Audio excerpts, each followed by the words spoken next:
নমস্কাৰ, মই এটি কবিতা আবৃত্তি কৰিবলৈ ওলাইছোঁ। কবিতাটিৰ নাম হ'ল জোনাক। অ' মা, এবাৰ সুধি দিয়া না, তৰাবোৰ কিয় ইমান দূৰত থাকে? জানা মা, মোৰ খুব মন যায় তৰাৰ লগত খেলিব, তৰাৰ মনৰ কথাবোৰ জানিব, তৰাৰ ঠিকনা সুধিব, আৰু যে কত কি। সঁচাকৈ মা, তেওঁলোক ইমান ধুনীয়া। ৰাতি ৰাতি মই সপোনত দেখোঁ নীলাবৰণীয়া পাখি বগা পখিলাটো।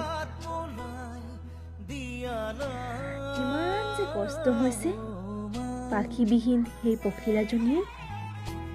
অ' মা, এবাৰ সুধি দিয়া না, তেওঁলোক কিয় ইমান দূৰত থাকে? দিয়া না মা, প্লিজ।